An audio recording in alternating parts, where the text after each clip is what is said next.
Boy, it's one of those days. Man, it's been rough. Was just streaming not too long ago and it crashed. Yes, she crashed. My PC crashed on me. But what's good, everybody? It's your boy DJ McCree. The usual intro. And today we're going to talk about growth speed in its entirety. So this is growth speed explained. This is once again, I covered a little bit of it in the Secrets of Metro Boomin part 1, the first video, which is also a playlist for that if you miss out on the 3 episodes I have. I also will have another episode coming later on today. So make sure that y'all in there because I have some gifts for you. Alright. Enough of the small talk.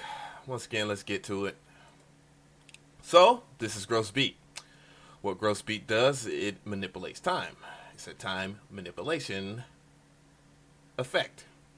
This is not an effect that is just like the only one of its kind.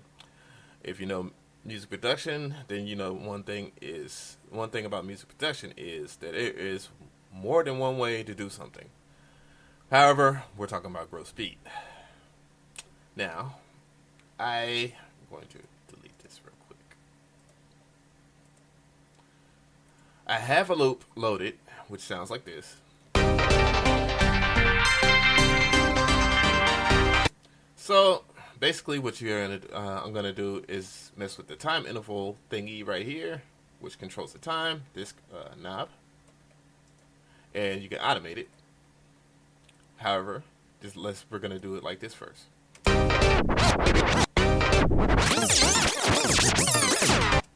As you can see, it controls the time. Now, let's see. I think I have it on. I'm going to set this to single curve, and we're going to move it down. And check this out.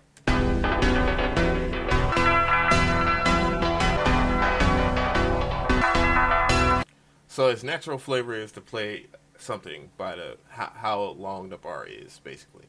And really, it's like, I guess, like 4 beats, 4 bars, 4 beats. So, you know, that's how it affects it. Now, if I move this line to here, there will be nothing coming out at all. Now, if I move the line lower, it will reverse.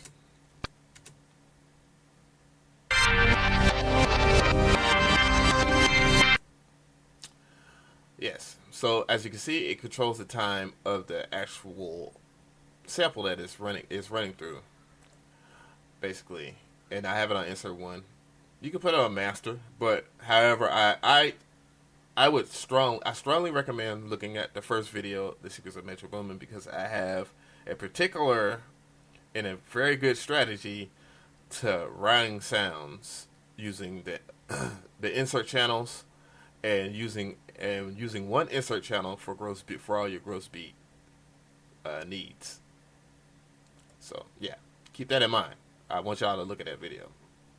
It will get you up to speed, and this is basically just to explain certain things. So I'm going to move this back up to 0, which is brings it to that. Okay. Excuse me.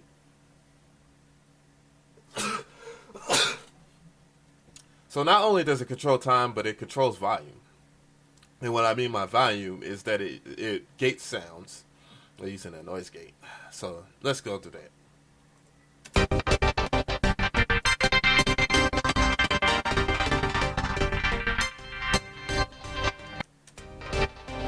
You can also control the attack, how much attack you want on this, and how much release you want.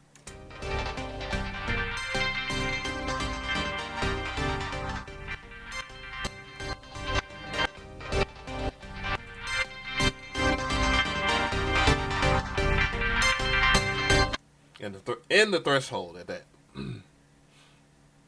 One of the more interesting things about growth speeds, time and volume manipulation, is that you can actually have it go through the loop one time. So that's very, very interesting.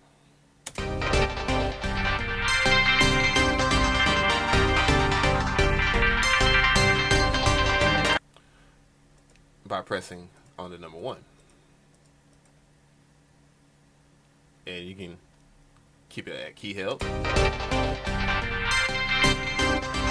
which is not so much useful. You can hold it, set the holding key,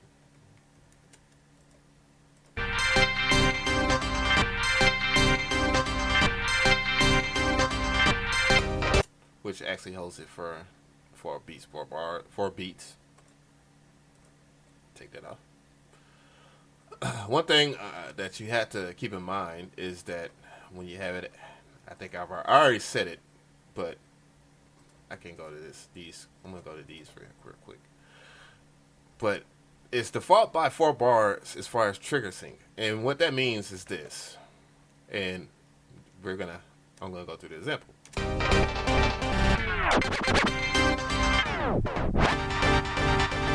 So it's gonna play that effect for 4 beats no matter what if you're clicking on this. Okay? So keep that in mind when you're actually doing that, because that can give you a headache. But there's a way around that. You can actually set the beats from 1 to 1 to 4, or a quarter beat, a half beat, 1 beat, 2 beat, 4 beat. We're gonna set it to 1 beat. And you have to do this for each individual. And that works for post sync as well.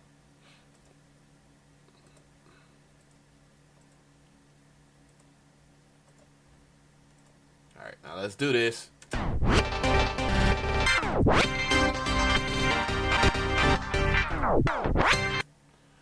As you can see, and when you click on the slot, once again, you can actually see how fast it's going.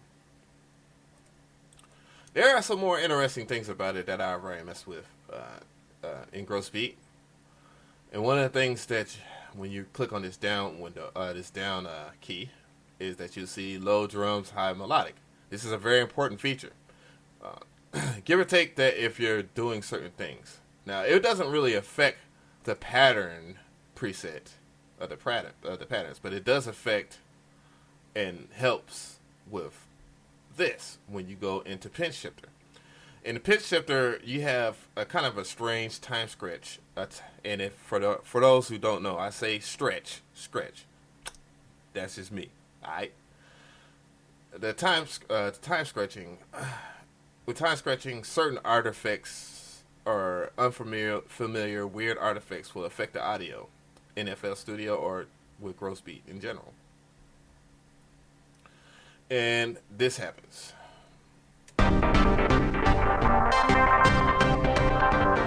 One of the ways you can actually get rid of that immediately is going to empty.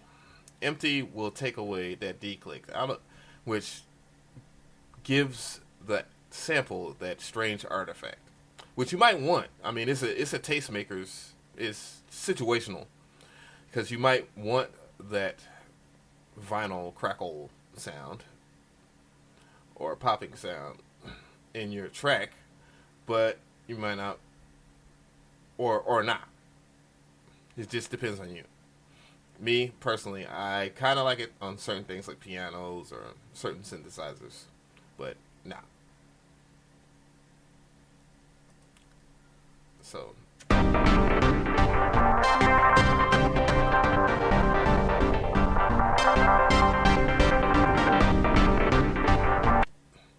I think but you can get rid of it by going to this and clicking on melodic.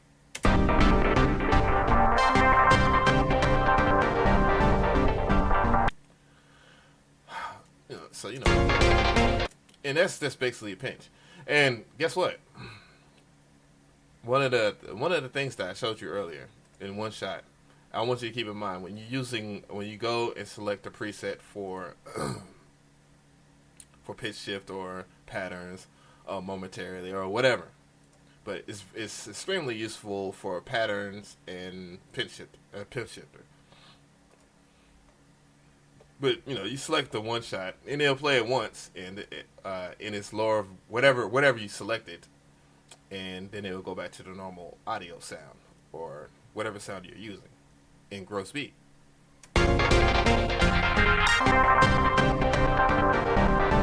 It becomes particularly interesting when you do this with the arpeggiation slots.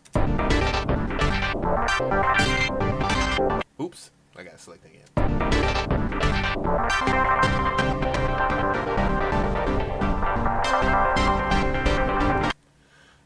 And extremely interesting when you use the patterns.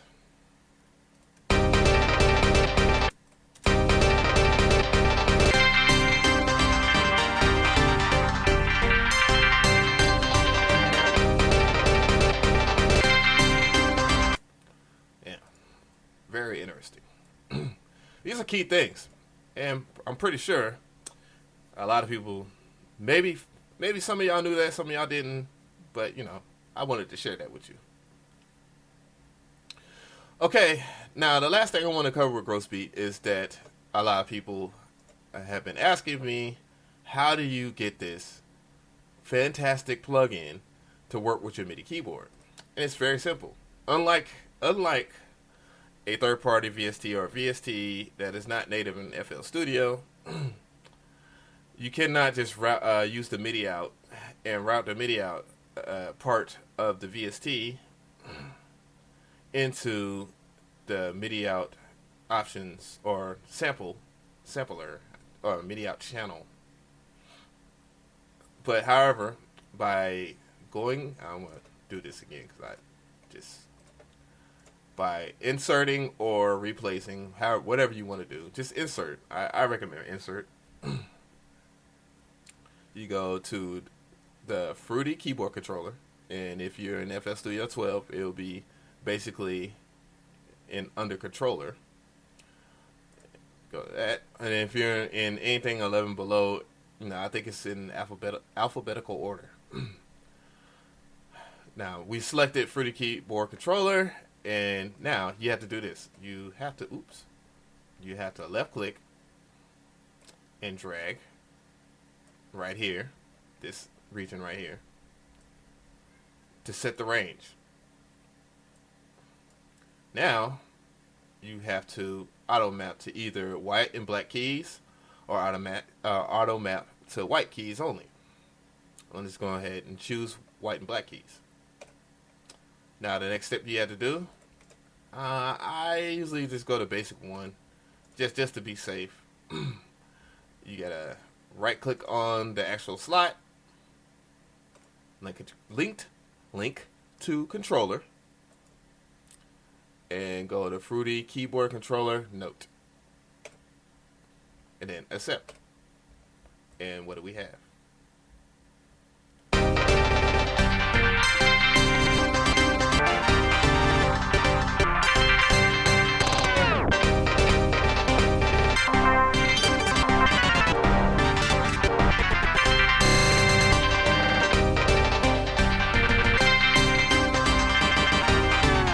Now you're able to control it with your MIDI keyboard or MIDI controller of choice. I think that's about it now. And once again, if you like this video, give me the like, appreciate it. And I appreciate y'all for your time, holding it down with me. Comment if you have any questions or you might have any suggestions, because I'm definitely willing to learn as well as teach. And subscribe. And to all those, I appreciate y'all for getting me to 400 subscribers.